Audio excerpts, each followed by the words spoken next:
Iya,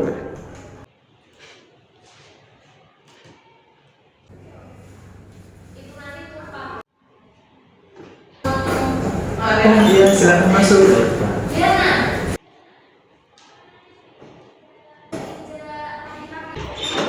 silakan dulu.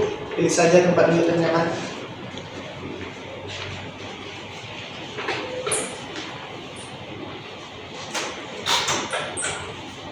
Selamat pagi.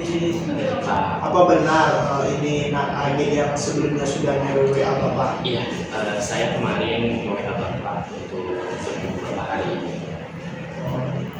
Oke. Tadi sebelum ke sini, apakah Nak Agil sudah sarapan? Sudah Pak, alhamdulillah.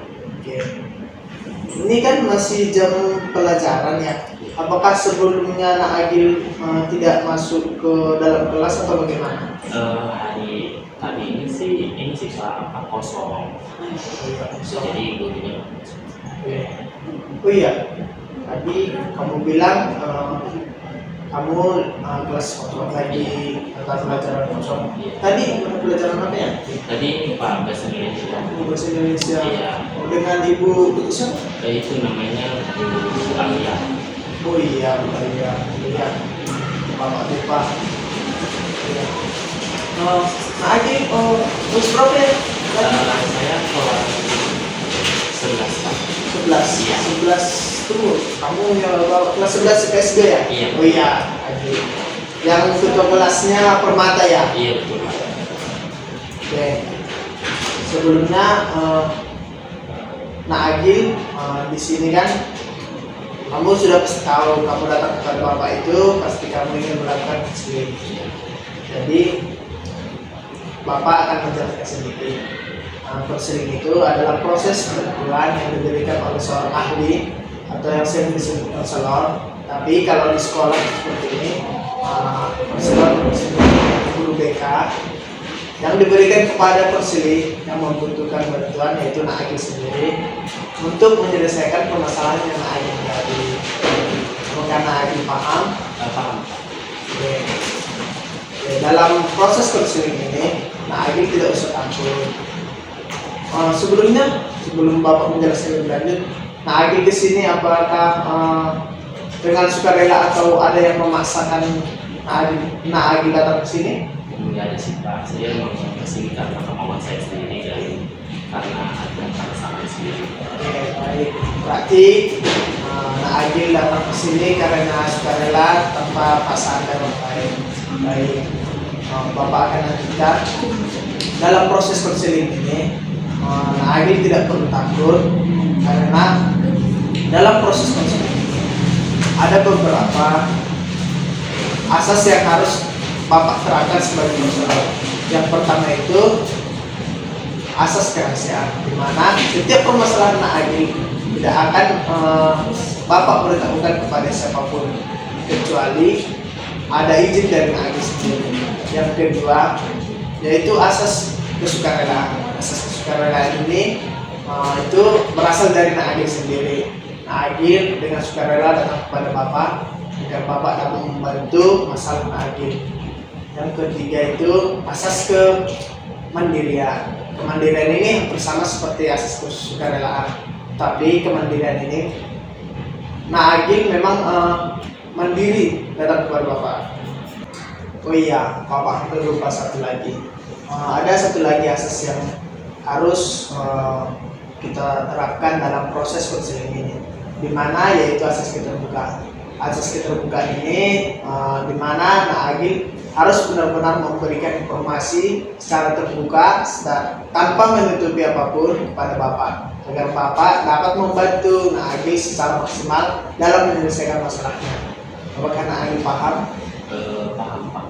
Oke, berarti dari beberapa hal yang Bapak beritahukan ada 4 asas.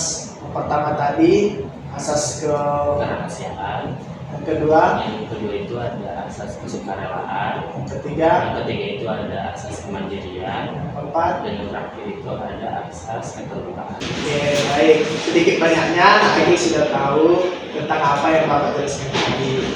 Baik, sebelum masuk kepada tahap kegiatan, Bapak mau menyepakati waktu dulu kepada anak Agil agar konseling kita ini tidak memakan banyak waktu dan tidak mengganggu waktu Bapak maupun waktu anak Agil. Oke, kalau kira-kira 40 menit apakah anak Agil merasa cukup untuk melakukan konseling ini? Sebenarnya cukup sih Pak, tapi 30 menit lagi itu saya ada ingin masuk pelajaran. Oke, 30 menit lagi nak akan masuk pelajaran. Bapak rasa 30 menit ini kita akan memaksimalkan waktu. Apabila nanti masalah Agil belum terselesaikan 30 menit ke depan, mungkin kita akan membuat perjanjian untuk melakukan konseling di lain waktu. Apakah Agil setuju? Setuju Pak. Oke, baik. Agil, kita akan memasuki tahap kegiatan.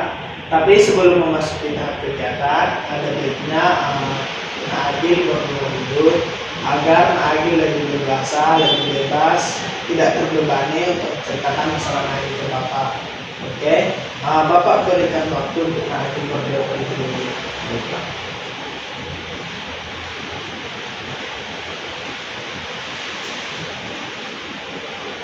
Oke, apakah Agil sudah merasa nyaman? Sejauh ini sudah sih Pak. Oke, baik. Yes.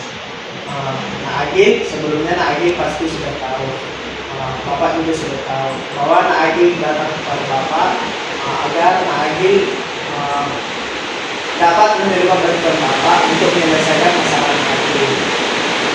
Dalam hal ini Bapak meminta agar Agil menceritakan masalah Agil ke Bapak dengan jelas tanpa menutupi apapun.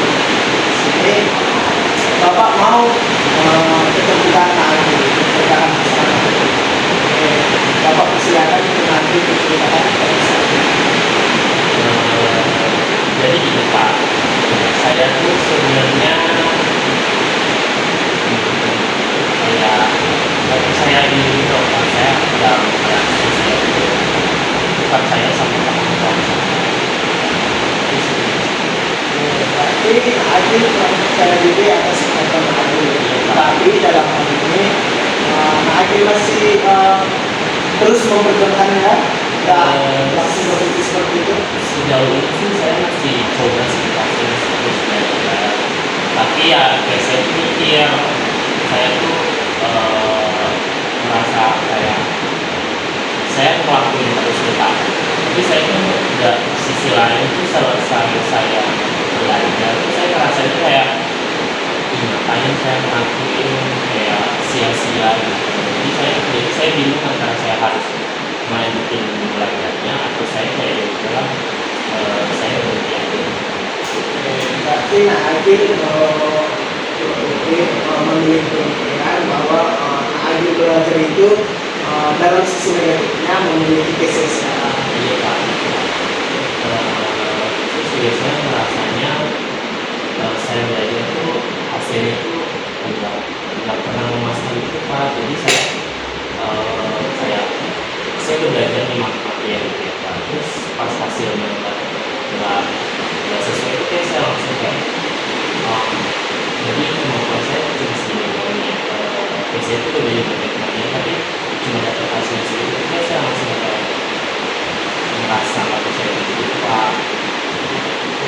Berarti dalam hal ini Agil sudah belajar semaksimal mungkin. Iya. Tetapi untuk hasilnya Agil merasa kecewa. Iya Pak.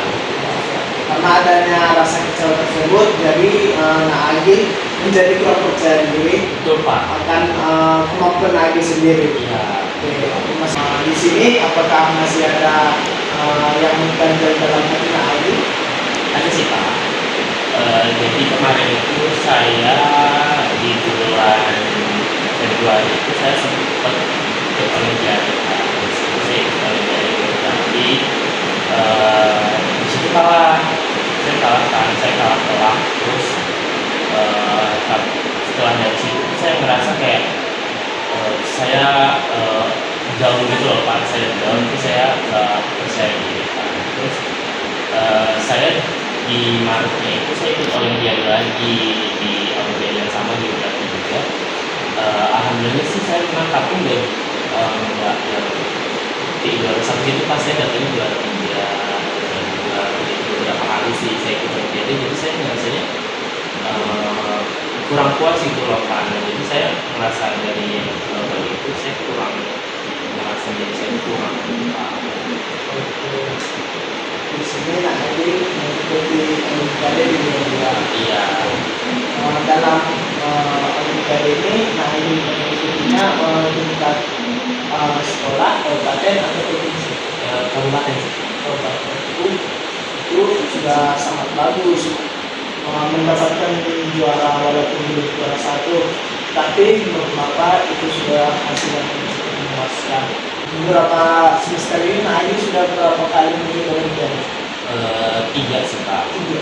Kan yang pertama itu yang tingkat sekolah kan. Tingkat sekolah itu saya kemudiannya saya juara satu. Terus dari tingkat sekolah itu saya ke kabupaten. Kabupaten itu saya kalah angka. Terus saya ada olimpiade di salah satu universitas, saya dapat juara tiga. Dalam lagi saya di tingkat universitas juga saya dapat juara dua.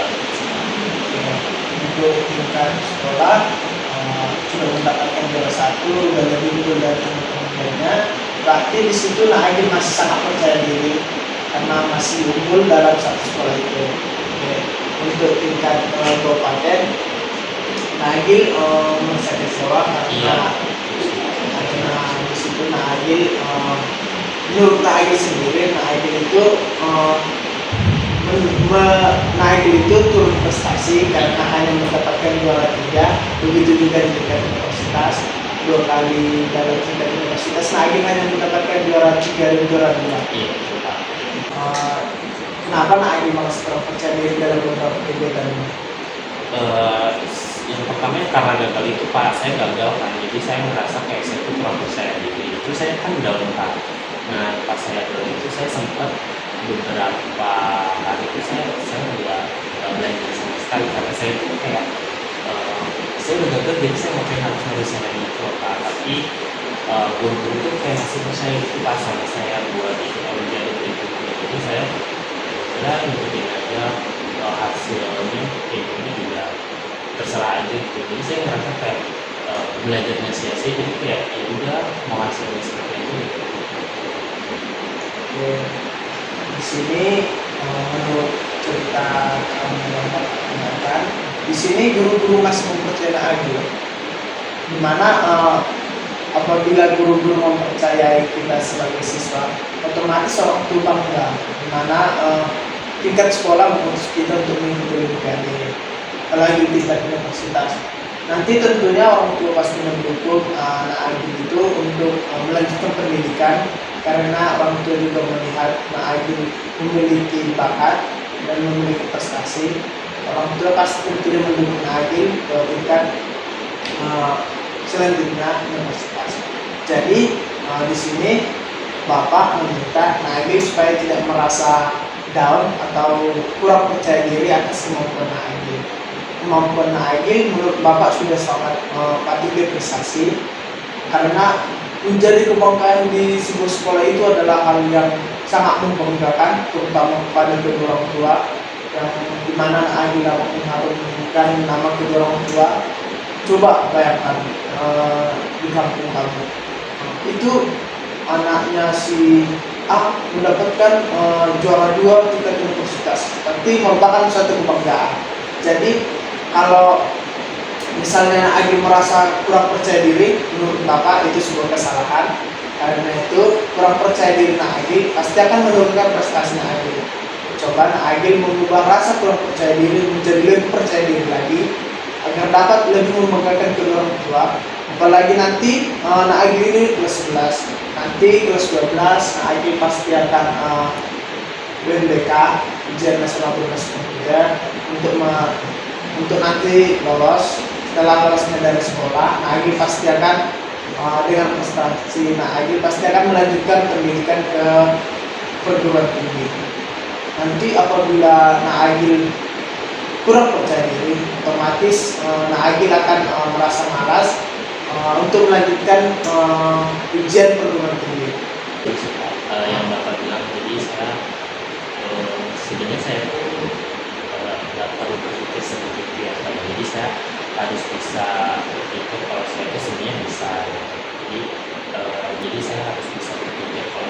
jadi nanti kedepannya saya bakal bisa. Jadi saya juga harus mikir kalau apa yang saya lakukan itu nggak bermasalah gitu. Jadi itu pemikiran yang seperti itu yang Bapak harapkan dari kamu. Jadi nanti apabila Naagil sudah mendapatkan kepercayaan diri Naagil kembali, Bapak mau Naagil menunjukkan kemampuan Naagil yang lebih maksimal lagi agar sekolah lebih membanggakan Naagil agar sekolah bisa agar Naagil dapat membuat nama Naagil di sekolah itu harum. Begitu juga kedua orang tua Naagil lebih bangga lagi kepada Naagil. Alhamdulillah setelah ini saya merasa lebih baik. Apakah masih ada yang mengganjal di dalam hati Naagil? Untuk hari ini masih Pak. Bapak rasa memang dari kesepakatan kita di awal, apabila masalah ini sudah selesai dan waktu sudah ingin berakhir, berarti apabila kemudian hari Naagil masih memiliki masalah, Naagil bisa datang kepada Bapak walaupun masalah yang berbeda. Bapak pastikan masalah Naagil aman. Baik, oke, Bapak masih ada pertemuan selanjutnya. Naagil silakan kalau mau kembali. Terima kasih Pak. Terima kasih. Nah,